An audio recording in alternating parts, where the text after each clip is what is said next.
it's one of those things that they're not going to realize it until afterwards and then go, okay, Stuart fucking, he took care of me. He knew what he was doing. He got me giving the best kind of interview that I can give and being able to pull that out of someone. Yeah, one of the things I almost regret not doing was saying, "Oh man, I cannot believe I did this. I'm so sorry. Forgot to hit the record button."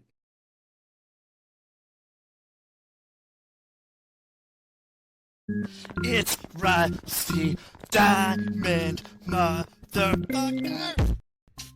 Yo, man. Boom, Miss Rusty. What's up, everybody? Welcome to the Public Access Podcast, the podcast, coming to you live in its 12th season here in Pennsylvania, Amish country, here. So, thank everybody for listening. You want to watch the show, you can go to YouTube or Rumble TV, I think is what it's called, and find the show there. If you want to listen to it on podcast, you can do that too. Anywhere you listen to podcasts, you can find this show. It's real easy to find. Search the Public Access Podcast. If you want to find me, rustydiamond.net, hypnosisisgreat.com, popuphealing.net.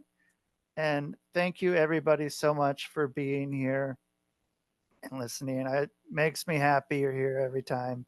And so, like it, share it, subscribe, download, do all that stuff. Tell someone, suggest me someone to talk to. I want to have more conversations going out in the world. So it's time for me to bring on my special guest because I'm putting one more conversation out to the world.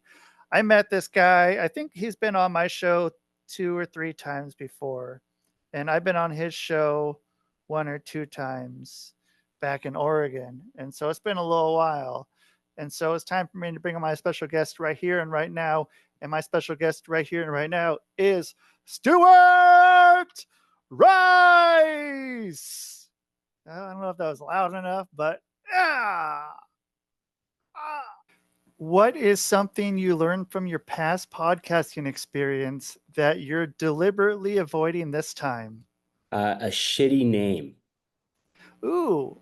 So this you have had one podcast or have you had multiple? I've had, well, I've done one myself, and the problem was that the name was so hard to remember that nobody remembered it. People would be on the show, and Yeah. then when they would talk about it, they would talk about it as some other completely named show. So when people would go to look for it, they couldn't find it. Not only that, but Rusty, you were on my podcast. Do you remember the name of the show? the Yeah, sketch comedy yeah, the go sketch ahead. comedy podcast show. Yeah, you got it. Yeah. Yeah, Okay. 4 words and nobody remembered them. You're the only person I've ever Yeah. asked that actually answered that correctly. Mine's the public access podcast. It's the same thing. Like I get it, man. It doesn't flow easily off the tongue, man. And so No. what I mean, yeah, I mean that's a big one to change. And so You will sleep better than you have ever slept. You've never been this relaxed. Are you ready to change your life? I'm Rusty Diamond, certified hypnotist. You don't need to leave your house. You can stay in your bed. You can stay in your favorite chair. You just need a computer or your phone. You can get a hold of me. Stay at home. I'll make your life better. hypnosisisgreat.com. do you have names that you're thinking of for the new project? Yeah, I actually have a name for the podcast. Ooh. I bought the domain name because that's, I've got a little bit of an addiction there, but I did buy the podcast name, and it would, and so I don't know if we should talk a little bit about what the show was. Let's do that. Yeah, Okay. let's give it a little history. All right. And you, So yeah, I go back love, and go ahead. yeah, I'll just say this. I love the concept. The concept was 100%. That was exactly what I wanted. So what it was I'd have interesting people like yourself on the show. Oh, We would, yeah. Now at the thank time, you. like, yeah, At the time, I you was weren't, interesting. well, no, you're still interesting, but I mean, at the time, it was like you had a lot of things to talk about, so it was really Yeah. fun. So we would talk for about a half an hour, and then in the end, what we would do is improvise a comedy sketch based on something that we talked about. It was a great mental exercise for me. It's something I really enjoy. I like improv. I love Me doing too. that. But the other thing is I had to keep really good notes during the interview so that I could come up with 3 sketch ideas at the end so that we had something to Ooh, do. But also, I had to be engaging during the interview process. Hopefully, I was. But you were. You yeah, were the so pro, man. You were the pro at that. Uh, well, I appreciate that. But it was yeah. really fun and it was a lot of all of that. But the thing is like it's I don't know if people realize how grueling podcasting can be, how much work happens behind the scenes. And so an episode for my show would take easily 15 to 20 hours to edit, to get to a Whoa. place, to do all of the artwork, to do all of the well, at the time I had to do the writing. Now AI does all of that. But Right. and that's the thing Holy that's shit. actually going to get me back into podcasting is that there are so many tools now that it makes it so much easier. I can focus on the thing I was really good at, which is talking to people and making them feel at ease, and then Yeah. some comedy. Yeah. I could help you with prompts. I have some really good prompts for kind of being able to streamline a lot of it. And I think that's important to just kind of pop those things into there and just let, AI do whatever.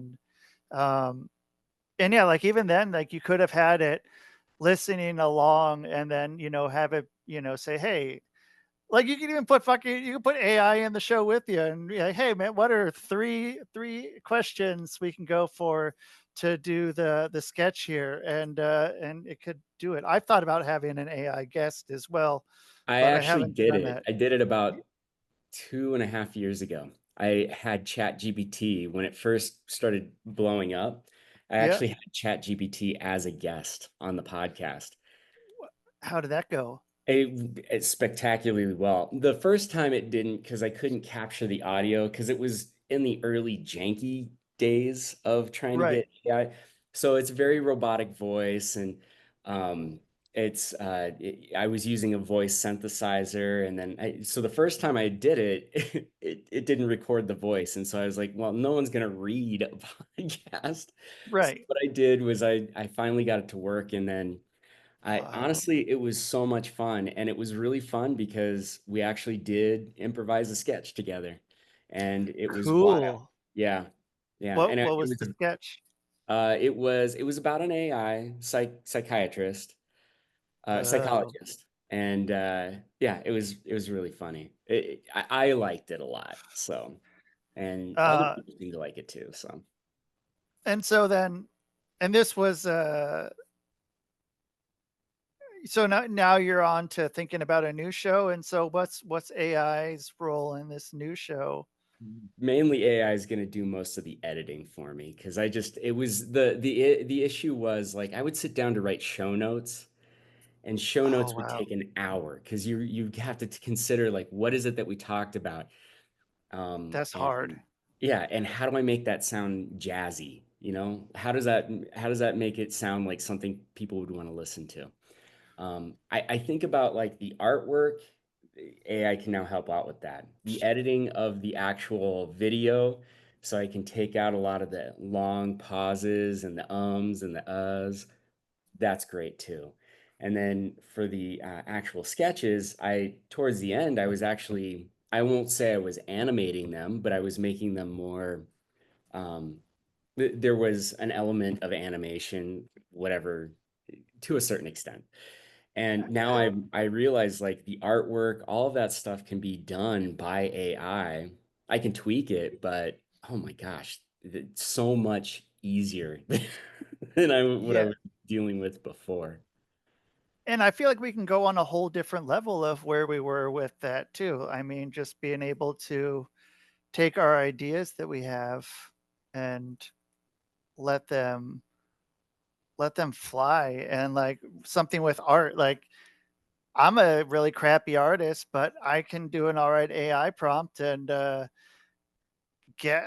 okay with that. I don't feel like I'm doing anything I shouldn't be doing. I feel good about it, and I'm able to do what I could only conceptualize in my mind, and I could never in a million years put that down on paper or, on whatever computer. But now it's 25, 30 seconds and boom, you got something and it's killer and it's getting Exactly. better.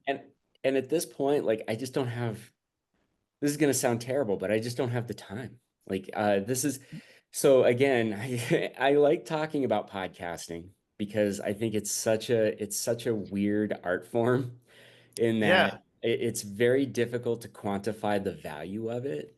And so what I was realizing and why why I stopped was I realized very few people found value in it, and the value they did find was not very much. And the reason I knew that was because the numbers of listens were relatively high. I was in the top 5% in the world on listens. Yeah. But it meant nothing because I couldn't tell if people were actually listening to the show. YouTube allows you to see who was watching the show, but they would only watch for a couple minutes. And I was like, this is an awful lot of work for people to not be doing things here. And on top of that, there is no money in it unless you're at the very tippy top of the podcasting game. And I wasn't. So I just had to take a break and figure out like what is it that I really like about podcasting. What I liked was I like connecting with people. And the one thing I'm really bad at is building that community. And I think that that was the thing I needed to do was build a community um, around this idea of not just having a conversation with someone, but actually challenging each other and challenging ourselves to make it an extra step, that extra improv step. So that's what I really like that because what it did was it took people off balance. They would be so worried about recording the sketch at the end, which was probably the easiest part of the show. Right. Um, but uh, but they would be so worried about it, they'd forget that they were on a podcast and they'd just start talking to me. And it was really spectacular. Like some of the things that came out, like I talked to somebody who was an expert on board games. That's what I thought I was having on the show. Turns out, as I dig into my ear, what Yeah. it turns out is he robbed banks. He produces movies. He does a ton of stuff. He even made sneakers. So like he was so interesting because it was the fact that it was a conversation, but he was concerned about what was going to happen at the end. It was great. So, that happened time and time again, where people would just say things, and it's like, "Whoa, did you know that we're recording?" You got them into hypnosis, man. Yeah, well, you know a And thing about that. a thing or two, yeah. And I mean, yeah, I mean that's what you did, and there's a great fucking idea, and it gets people able to not think critically about what they are saying, like, critically about themselves or critically about the situation. And you're able to get those much more honest dialogues. And if they're just spending all their energy thinking about what's going on at the end, they're not really living in the moment. And you can say whatever and get them to keep on talking. And it's okay. It's one of those things that they're not going to realize it until afterwards and then go, okay, Stuart fucking he took care of me. He knew what he was doing. He got me giving the best kind of interview that I can give and being able to pull that out of someone. Yeah, one of the things I almost regret not doing was saying, "Oh man, I cannot believe I did this. I'm so sorry. Forgot to hit the record button."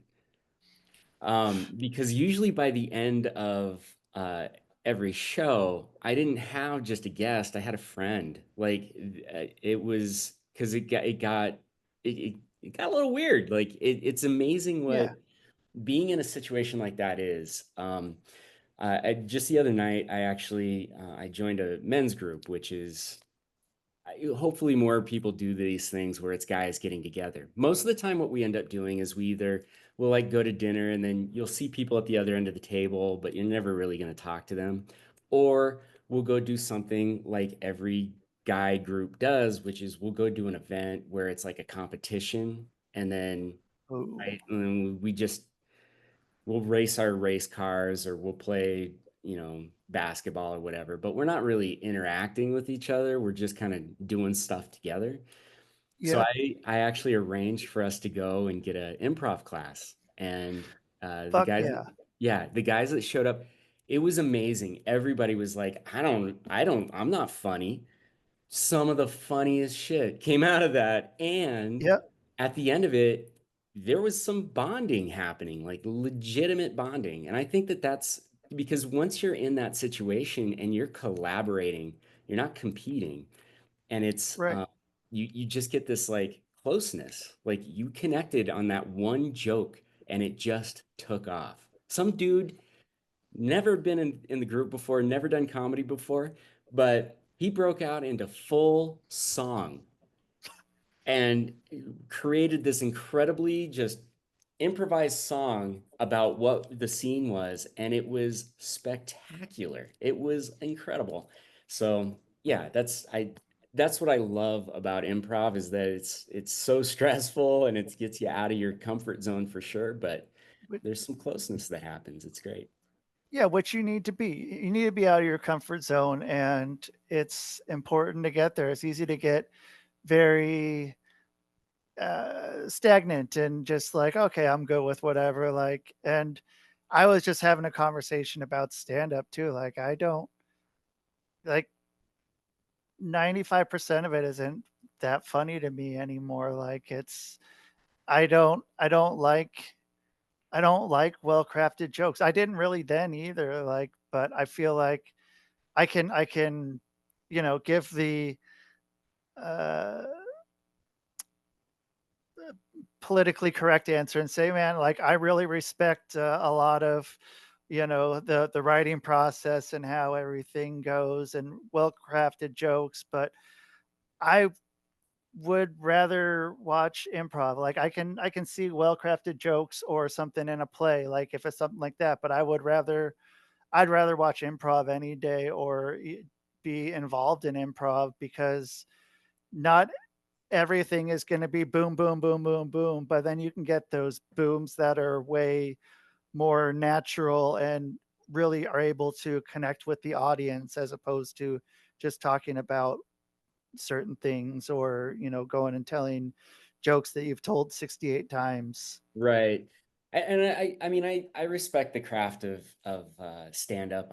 I don't like it. I've done it a number of times, and every time it reinforces the fact that I'm not that person. I don't want to get up and talk at people. What I want to do is get them involved. And I think that Yep. that's again, it goes back to the collaboration. It's a big factor for me. And I went through uh, natural language processing. I have a coach that does natural language processing. This is going to be NLP. like a weird tangent, but what happens is, we can program our subconscious. And he says, well, you know all about this. Actually, you should be probably talking about this. But what was kind of crazy was, oh, hold on a second. Okay. There we go. Nope, there we go. Cool. Um, so what he was saying was like he doesn't even care what the actual conscious mind thinks, because that we're telling it to what to do there. It's the subconscious that actually drives us. And so he got me really deep, and I found out that collaboration is absolutely a key word for me. Like it's a deep down thing. I want to collaborate with others. So stand up does not work because I don't get to collaborate, and it's not fun. It's Yeah. I get up, I talk at people. If they laugh, great. If they don't laugh, I feel like, oh my God, they hate me. And they might. Most of Possibly. the time I've when you're doing been there. stand up, the people that are listening do hate you. It's crazy. Yeah. And I mean, I always liked having, if I was doing stand up, having someone else up there with me that was doing it. Cause then, yeah, once again, just bounce stuff off of them and be able to, one of us can kind of observe the crowd more and while another person's setting it up and then switch back and forth. And I always really like that aspect. And, it's kind of, I don't know, it's frowned upon in the stand up community, but like it's what what I enjoy, and I feel like the crowd when they're with it and they aren't just listening to you, but are actually involved with it. And that's another thing too. Like sometimes it's real easy to say that the audience is there just to listen, but they're not. Like they have to give you that energy. And like with wrestling too, it's kind of the same thing. Like you can go and plan out every step of your match if you want ahead of time, know every little thing. But if you're 2 3 minutes into a match, you go and you do this big jump off of something, and the crowd's like, ah, like, what do you do then? Like, and you have this whole like thing, this other stuff planned after it that's supposed to have that part where this big jump is like a huge, huge crescendo of what's going on, but in reality, it's just sort of sputtering along, and then you kind of lose the crowd there, and you can try to get them back, but it's only by doing something bigger than that. Whereas with improv, you're able to get like you can feel what the crowd's doing. You can feel what's going to be next, what's going to make them excited, what's going to make them more drawn in, more felt like they're part of the show. And because that's what people are going to remember. I had a lot of matches that were shitty, but people would remember my matches because there would be a lot of crowd interaction, and I think that's important. I think that's a big important thing, and being able to work with other people, collaborate with other people is important, and especially with someone you don't really know. Like you can go and get those little nuggets of something, like you said with your friend that started singing a whole song. Like where did that come from? How did I wouldn't have been able to pull that out of someone if they were playing basketball. Maybe you had someone that's just talking a bunch of crap. You might be able to get that out of them, but probably not just uh, that. And so, where were you doing improv at? Where are you gonna shout out the place? Oh yeah, it's Chaos Bloom Theater. It's in Denver, Colorado on Broadway. Are you It's a in Denver now? Yeah, I'm in Denver. Yeah. Okay, all And right. it's sunny outside. So before I was in Portland, Oregon, and it was always this time of year is dreary, Are super dreary. So it's nice to have the sun. It's cool. are you from Portland, Oregon? hmm Well, Okay. yeah, I mean, I'm a West Coast kid. So like I started off in California, don't tell anybody. And then I moved up to Portland, Oregon. I was in Portland for 22, 23 years. And then a couple years ago, I moved down here to Denver. And How much does the sun help? It changed me like completely when I got there, and I was like, oh man, like I had 9 10 months out of the year where I didn't see the sun, and it just became draining, and it it gets to you. it's hard. Actually, I asked somebody here, she was like, I got to get out and get tan. And I was like, oh, you going to go to a tanning salon? She's like, why would I, why'd I do that? There's sun Yeah, outside. And I was like, oh, yeah, we don't live in a place where it's dreary and dark. And yeah, um, at yeah, 5,000 feet or yeah. whatever, however much it is there, and Oh, yeah. And that's one thing I did learn is I would go outside and I'd be like, yeah, and it was like, well, man, I feel like I need sunglasses everywhere. And it's like, yeah, you do. You're a mile closer to the sun. Like it yeah, makes a it's, difference. It's pretty yeah. wild. I had a white car when I was living in Salt Lake City, and that thing was, and I'd get it washed all the time, and it just like I look at it and just I can't I can't see it. It's just blinding me. I'm like, okay, like all right, we're going. But dude, the sun. I was just talking about this with my friend about that, like how important the sun was and how much I didn't realize. I mean, I got to Minnesota where it was 30 below zero, but it was sunny, and I was like, this is better than being in Portland. Like I feel good. I like my body feels energized, and um, yeah, man, I don't know. Like the high desert really seemed like that was the best thing for my body. My body just loved it, and yeah, like I don't know, Denver was cool. I just watched Casa Bonita Mia Moore. Man, that was hard to watch that just how much they put into all of it and how crappy everything was, but it's Oh just my God. amazing. So I never got to see it when it was, a health hazard. Um, Okay, I did. yeah, and I hear that like my ex would tell me about it, like, oh, just eat the sopapillas. That's it. That's the only thing you put in your mouth, Yeah. and make sure you got lots of hand sanitizer because it's pretty gross. And then we went. I surprised everybody, and we went to the with it update, which is almost next to impossible to get in. Like you are Oh, on a you waiting went. list for months and months. I was on a waiting list for a year. Holy shit. Okay, you got in. Okay, I I haven't got talked to in. anybody who's gotten in and gone in Casa Bonita now. What was that like? It was like what you imagine. Like the only exposure I'd ever gotten to it was that South Park episode. Yep. And so when I went in, it was like everything that you would want, everything exactly as you would expect Casa Bonita to be, but you did not feel like you were going to get scabies. It was fantastic. The food was Cool. really pretty good. The events were great. They still have the divers. They still have all of the That's things all of the trappings. Uh, yeah. but it just felt like it was okay to be there and you didn't have to shower afterwards. Yeah, that's fair. Yeah, I think I went like 5 years ago. I went, yeah. in, like, maybe I think it was, like, right before the shutdown, I went, and, yeah, I mean, then it was crazy, like, with, watching did you watch that documentary? I haven't seen it yet. No, I Okay. really should watch it. You should. It's pretty amazing, and, like, it was like, with the divers, they would dive in, and they had, like, this little tiny thing that was probably about, like, just barely bigger than them, like, wide through to get through back out of the pool and into the backstage, Yeah, and then, like, you get out of it, and you're in, like, a bunch of, like, exposed wires, so you're sopping wet and going to the exposed wires, and then yeah. That the yes.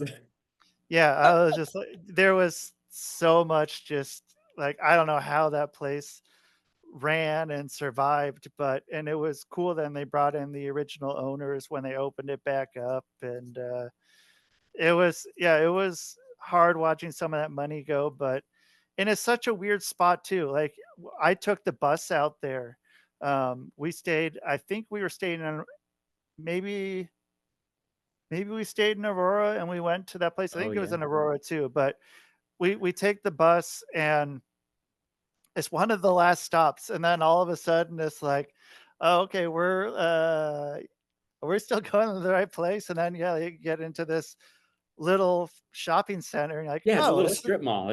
yeah. It's like, "Okay, Casa Bonita's here," and then you get inside, and it's so much bigger than it looks on the outside, and it was, yeah, I mean, the South Park was what made me go there, like, when I found out it's going to Denver, it's like, "We gotta go to fucking Casa Bonita," Yeah, like, we exactly. gotta check it out. It's definitely a spot everybody has to check, and I think they definitely spent way too much money remodeling. Like you know that they did. Yeah, And but they were doing some really cool things with as far as when it was in the shutdown and nobody could go do anything and they were still remodeling and all of that stuff. I mean, they were still paying employees and they were paying them to learn like Spanish and things which like is that, which I think awesome. is brilliant. Like Yeah, they have the money. Fortunately, they have the money and they were not in risk of like going broke. I mean, that Book of Mormon money is yeah, I got plenty. But it was kind of especially special that they were so willing to do these things that most companies would not do. And I think yeah, when you go there, like there's no unpleasantness. Everybody's happy. Like they have in one of the dining areas, they have this like this dynamite plunger, right? cool. Where you push it down and maybe it explodes, maybe it doesn't, but kids are constantly doing it. And I could Awesome. imagine if you were working there, you'd be like, oh, for Jesus Christ, stop, Yeah. right? Nothing. They would take the kids up and like, hey, push on this. Like everybody had a smile on their face. Everybody was really pleasant. I don't experience that if I go to Best Buy. Like everybody's like, Yeah.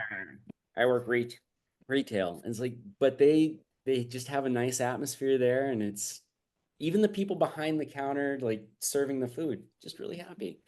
And I honestly like that's something that's missing, in a lot, and that's why people buy things online is because they don't have to deal with people. But Right. I think if you've got a good experience, I mean, retail is something I do have a lot of experience in, and if you can create a good experience for people, I mean, Casa Bonita's not cheap. It's, $50 for an adult, $30 for a kid just to get Yeah. in the place. You get food, but it's not like you're getting filet mignon. You're getting Right. You get a few choices. yeah, Pick one of these. yeah. And you don't get unlimited sopapillas anymore because I think that they learned their lesson. Like that That's that's fair. More sopapillas. More sopapillas. yeah, Uh, exactly. So but you get enough. Like right. you're not starving for sopapillas in the end. Yeah. And if you And don't know what a sopapilla is, it is fried bread. It is basically it's fried dough, and they put honey on it, maybe cinnamon, I think. I But think, yeah. yeah, And but there's cinnamon and sugar it's cinnamon sugar, and it's fried, and and honey. it's horrible for you, but it's so good for the soul. Yeah. I feel like I was, I think when I got there, I ate it and I said, yeah, okay, well, I can have another one of these in about a year Yeah, or two. It's on there with, what are the, not a fruit roll. What are those things? Fruitcake. Like a fruitcake, yeah, I'll eat a bite or two of those. And then like the sopapillas, it's like I can go and have some sopapillas, but then I don't want them for a long time. But damn, are they good? they're good. They're really It's a good. great thing. I was at some restaurant in shit. I don't know where I was. I don't know, somewhere in the last few months, and they had sopapillas on the menu, and I'm like, okay, I'm gonna get sopapillas, and then same thing. I'm like, okay, I can have this probably in another year again, Yeah, but man, they're tasty, uh, and when I left, I feel like I got my money and then some, and yeah. and that's like for $50, that's a lot to ask, like It's a to lot feel to that when ask, you but leave. I actually feel like it was a good value. So I do too. you not only get the like divers, but you also get a magic show. There's Yeah. constantly things going on all around. I mean, Cartman hit on my girlfriend at the time. It was great. Okay. Yeah. So, yeah, Cool. I think it's just a special experience. It's nothing like anything you'll ever see Yeah. anywhere. It's And they totally get improv. G-rated too. Like you would think like because South Park did something with it, it would be like, and it's Right. those guys that it would Yeah. be subversive, but it's not. It's very It's family friendly. It's for the everything's great. kids. Yeah, yeah, For the kids and adults can enjoy it too. yeah, And exactly. yeah, I mean, it Man, are they was, sponsoring us? I feel like we just yeah, did a whole commercial they for them. should be. We can talk about the Book of Mormon too. Like, man, uh, that was, I'd watch that again. I saw it twice. I haven't I would, seen it yet. That's something I do if, need to go do. if it comes to Denver, I would highly suggest it. If you get a chance. And yeah, I mean, so I mean, they're paying me a little bit to say this, but I mean, it's Oh, okay. not enough, like to do the public access podcast every day. But they're throwing me a few bucks here and there, All right. and Well, that's good. yeah, and I mean, so then all those people there that are doing the Casa Bonita, they're all getting to do improv all the time with the All the guests, time. and we're going back to that, like they have that audience connection, like, and the people that are eating are the audience, and like people go up and they're gonna remember, oh my god, fucking this guy talked to me, like he talked to me, you know what he told me. They're gonna go home and they're gonna tell their friends, and they're gonna have that experience as opposed to Yeah. just watching some show. There was like they had that experience with someone or something that maybe the person who was the actor didn't think much of it, but it meant the world to someone else. And somehow Right. that happens. And sometimes that happens. Yeah, that those are the special moments. Those are the things that people remember. They don't remember, maybe they vaguely remember the divers, right? Like they'll Right. vaguely remember the game they played, but what they'll remember is that one interaction that they had that put the smile on their face Hmm. uh, And or scared the crap out of them. Don't take a little kid through that tunnel, the whatever the tunnel of death oh, is. Oh my yeah, gosh, that was uh, didn't. traumatizing for somebody. Okay, learned a lesson there. Yeah. All right. And so then what did your going back to the improv, what did your friends say when you suggested improv? Did you get hit with a lot of negativity or like not sure what was going to happen, or were people like, fuck yeah, let's do this? Yeah, so initially it was like, oh, sure, like that's something. The guy who runs the group was like, yeah, that sounds awesome. And then everybody else was kind of like, not really sure. Like this, what we're used to is the normal same thing that we do as a group every time. Yeah. We did not have the turnout that I was hoping. That was kind of the bummer. But the good news was the people that showed up, even the guy that was kind of a curmudgeon and was like, I don't do this and I don't understand what's going on and please don't pick on me. By the end of it, he was like, this is incredible. I want to do this once a quarter at least, if not every month. And Yeah. and that's exactly what happens is people think they have to be funny. Don't be funny. Just go up and be whatever it is that you're supposed to be at that point. Uh, Right. and I think That's a that, hard one too, yeah, to just, explain to people. It's like, yeah, I don't have to be funny. no, no. In fact, I realized myself, like, because I was the pro out of the group, I was like, I found myself trying to be funny, and I was like, stop it, man. Like, that's not what gets the laughs. What gets the Right. laughs is when you do something you weren't expecting, you weren't thinking about it, you just did it. And I mean, sometimes you just say something that maybe it doesn't even make sense in the context, but maybe it comes around in like 20 minutes and somebody else says it, and all of a sudden it's funny. Yep. So yeah, it's really it's a good challenge. I'm actually going to go back and take classes again because I Cool. felt rusty. Not like you rusty, but like I I dude, a felt lot of people do. A lot of people like to feel rusty and like, things happen. And so, that's right. yeah, it's all right, Hopefully they ask permission first, but if U- not, whatever. Usually they do. Yeah, 9 times out of 10. And it's, I mean, dude, yeah, like improv's cool as shit. Like I'm so like, and I remember like with when we would do softball, like there was some softball thing. It became improv versus stand up comedians, and like the improv people would always just kill us. And I couldn't figure out why they were having such a good time and why all of us seemed so miserable. And Yeah. it was like it's a different level. It's a different frequency going all woo woo. Like it's a whole different experience. Like you're getting in there, and like you were saying too, when the joke can come around 20 minutes later, like I if it was stand up, like I like watching people in front of me go up, watch everything they do, watch the crowd. And I know if like some little part that I can take from one of their sets and like throw that in, 20 minutes later and just start off right there, they have that instant connection, and then you're Right. good to start flying, and they're there with you. And I don't know. I think that's an important thing to do, is to watch and feel out the crowd and feel out the people you're working with. And improv teaches you all that is important, Yeah, important and yeah, business. the other thing I will say is it's applicable outside of being on stage or being in those games or anything like that.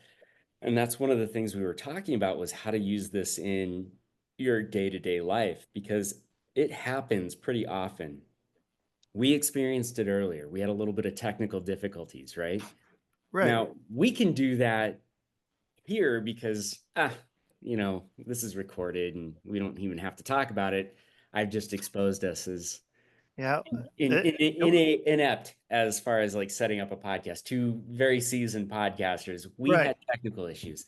Now, if we were doing that in front of 300 people, we can't just sit there and go, all right, hold on. All right, try it now.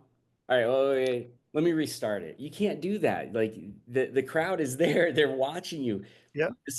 And for the amount of times I've done presentations in front of people, professional presentations, where I've had a technical issue or someone completely just threw a wrench in the whole thing, you've Yeah. got to be able to roll with those punches. And that's one of the things that allows you to do that is understanding what you can do next to alleviate that tension and alleviate the all of those types of things.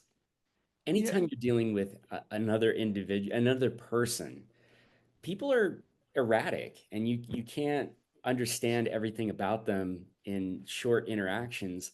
It's good if you have a good history with someone, if you've talked to them a number of times, you can probably you can kind of feel them out. But if you don't have that situation, it's good to be able to, again, just have some tools in the arsenal to be able to spark a conversation. Or someone the other night was saying he had just started a new relationship, and he I I was like, this might be why you're in a new relationship and not in a continuing relationship, because he was like, when I get in an argument, I never know what to say. And I'm like, well, yeah, maybe that's okay. Like you don't need to know what to say.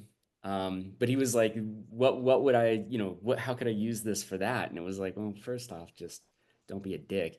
But the second thing Yes. was, Good start. it's like, yeah, what do you say in those situations? It's not always like a technical issue. Sometimes it's someone getting in front of you and being upset. And how do you, cut down the tension, and how do you make it inclusive so that they feel they're part of the situation, not the driver of Yeah. the situation, not the person getting told what to do, but inviting them in and having them be a part of the situation does cut down on the tension, and it does make bad situations better.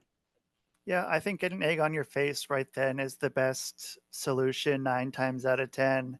And just like, oh fuck, like what are you gonna do? Like here we are, like let's make the best out of it because Right. this is messed up. Like I can stand here and you can hate me and be yelling at me, or I throw down the microphone and I start yelling, and then we connect on that way, and you go. And like you can't, if you stop, they're gonna they're gonna know. And like I was talking about this with hypnosis too. Um, Nobody's gonna know that you mess up except for you. Like the only person, like if uh I'm saying something and I stumble over a word, I'm the only one that knows. So as long as I just go with it and do that, I'm fine, and just say something else to kind of make up for that part. But if I go and stop and go, "Oh, whoops, I meant to say that it was, oh, shoot," and then, kind of lose it right there, or just stop and like, I don't know what to do now. You And just can't leave somebody in that state, especially if you've hypnotized them, because then they might cluck like a chicken right, outside of the office, right? Like right. you Yeah, I don't can't know be exactly what's gonna happen. they have to stay in the office if they're gonna be clucking. So, like, Yeah, that's always yeah. always been what I was told. And, I don't know, man. It's nice to be able to just roll with it and let it let it happen organically. Let those moments of just un Uncertainty is uncertainty, and yeah, uncertainty can go really good or really bad. yeah. Uncertainty can crush someone if they let it. If they let it, you can be crushed by uncertainty. But uncertainty is also where you can pull out the big guns and just be able to completely change how everything is going at that moment, and just vibe, as the kids say. Right, And right. Well, I mean, you and I are both artistically challenged when it comes to right. creating a visual art, right? Yes. So, but life is really like that blank canvas. You know, a lot of times people go up to that blank canvas and they can't figure out what the next thing is. And so, what does it stay? It stays a blank canvas, and there's nothing less interesting than that. What I think is more Right. interesting is if, hey, at the very least, throw some paint up there, see what it looks like. If it's great, great. Then you created something wonderful. If it isn't, then what did you learn from that? And That's an important one. yeah, What so did I you mean, learn from it? one of the big things is that, like, name your favorite artist, Van Gogh, Picasso, any of them. They didn't start off with every blank canvas being a hit. They started off with every Right. blank canvas probably looking like crap. And they Yeah. probably painted over most of the paintings that they ever did. And so it's that repetition of doing the unexpected that really can tune the mind into understanding and seeing what you can do with that with your words, with your actions. I mean, I I try as hard as I possibly can when I'm out in a restaurant to not say the same joke as the guy before me, or not do the same whatever it is, like what was it? What was that movie with Adam Sandler where it's like everything he grabbed, he just like put in front of him and thrusted like it was a penis? And it's Oh, like I think it was Happy Gilmore at the very Happy beginning. Gilmore, like Yeah. yeah, I would hope to God I would never do anything like that Right. because it's like, well, that's the most obvious thing. Like, what could you have done with that? Now, I'm not saying like doing that is a bad thing. What I'm saying is you've got a blank canvas. Like, if you Yeah. don't want to paint somebody else's painting, paint something of your own, even if it And- sucks. Throw it out there. One of the things I definitely get is when I'm in a group of people. I'm never not looking for the funniest situation in any situation. I'm trying to Right. find the way to make every situation funny. It's just the way my brain works. I have ADHD. But Me too. um, one of the things that I get is like, man, that joke wasn't funny. And I'm like, yeah, cool. How many jokes did you tell tonight? Because if you didn't tell any jokes, I don't see why you're giving me shit. In fact, I don't remember the 12 words you did say tonight. What did you say? What did you Yeah. do? What did you add to it? Like, and I'm not saying everybody needs to do that, but maybe not criticize if you're not doing anything, you know? Right. And it's important to be able to have that balance and be able to have those times and be able to get anything out there, get anything out, like you said, get anything onto the canvas. And it's real easy to say to someone else, yeah, like you're saying, like if they're not saying anything, they don't really have any room to say anything if they're not saying anything. And it's important to have the fun, and it's important to let things go and find the funny in them and Yeah. get to that moment and let let other people have their moment and help their moment and make them look as good as you can make them, like especially you being the seasoned vet of podcasting and sketch comedy, like you're able to give those new guys a little bit of the Stuart Rice magic and make them look as good as you can. 'Cause, I mean, that's what I'd say 75-80% of improv is making the other people look as good as you can. And the better you make them look, the better it makes you look. But if you're just looking out for yourself, you're not going to make the other people look good, and it's going to make you look kind of more shitty and just trying to get all your Yeah. shit in. Yeah. Try, Yeah. yeah, like, yeah. You don't Uh, need to get your shit in. You'll be okay. You'll yeah. be okay. And people will remember you. Like, you don't want to be remembered just for the person trying to get their shit in. No. No, and I mean that person's fun for a little bit, but then after a while, tiresome. Right. Yeah. Like I've seen this same thing. I know how I can feel it like about to hit, and it's like, oh, there it is again. There was a Bart Simpson thing of like a Simpsons episode, I think, where Bart kept saying the same phrase. I want to say it was "I didn't do it," but I'm not positive if that's what it was. And it's like Yeah, say the phrase. Like, oh man, it. But like, yeah, if you said something that came up earlier in the episode and you brought that back and you had it then it could be like kind of a bit of a thing. But you got to kill it at some point. You got to move on from that, and you have those inside jokes for a little bit, but eventually they have to evolve. They have to yeah, evolve and be.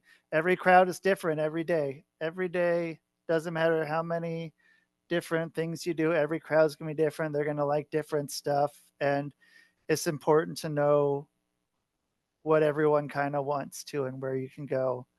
But so if people are wanting to go and work with you and find you, how are they going to do that in the world of this? I'm also going to start using my hands.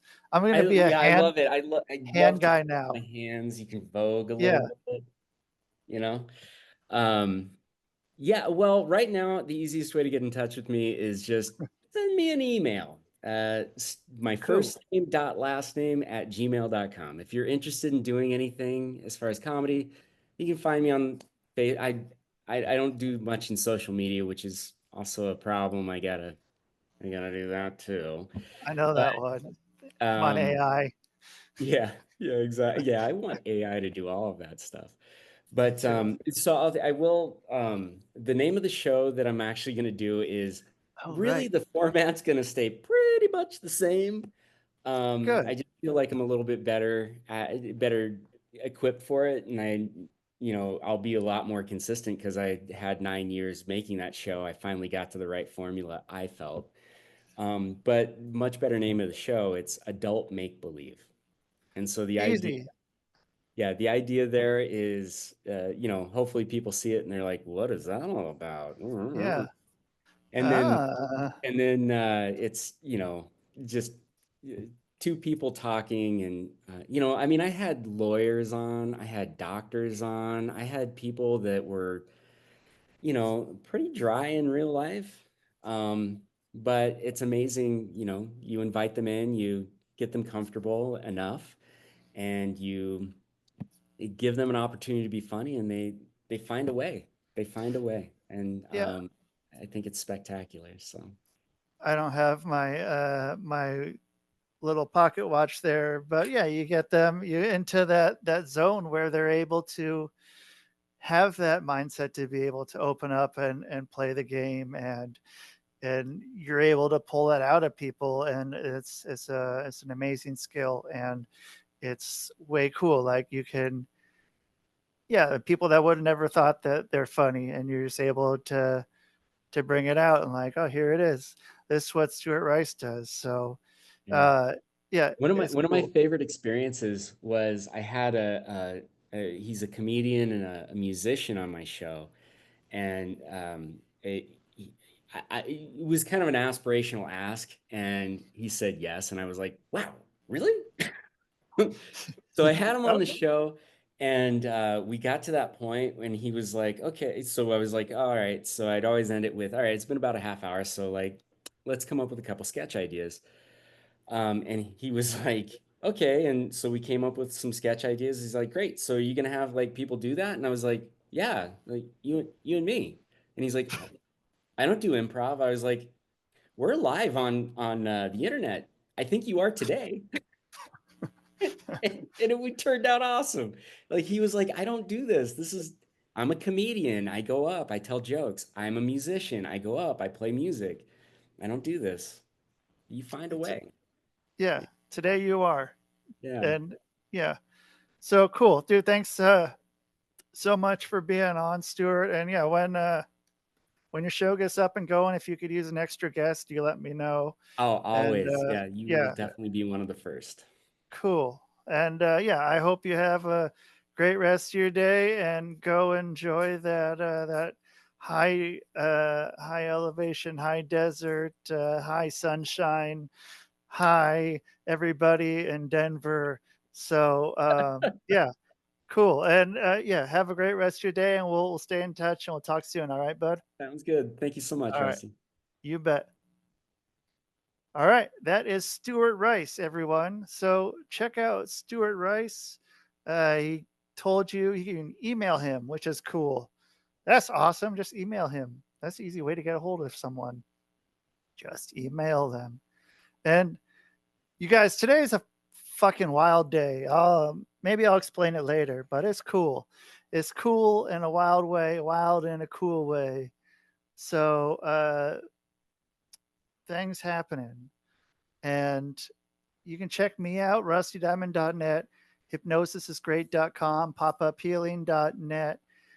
You want to go for a float and you're in the Philly area, you can go to the East Coast Float Spa in Westchester, PA, or Princeton, New Jersey. Tell them you want the Rusty Diamond special, but go dark first, dark and silent in the isolation chamber. I like calling it that, or deprivation, isolation, whatever you want to call it. You don't get to hear anything, you don't get to see anything, and you get to fucking heal. That's cool. And so me and the people at East Coast Float Spa put together a killer hypnosis for after you've done it once.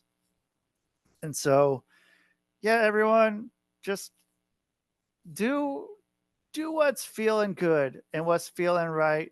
If you feel something that's feeling right, lean into it. That's what the kids say. That's what you got to feel. It's okay to lean into things, isn't it?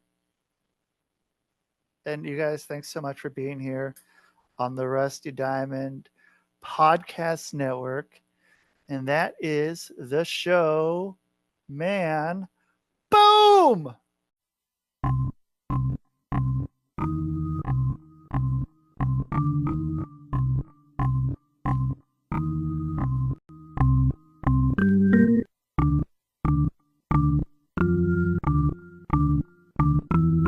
It's Rusty Diamond, motherfucker.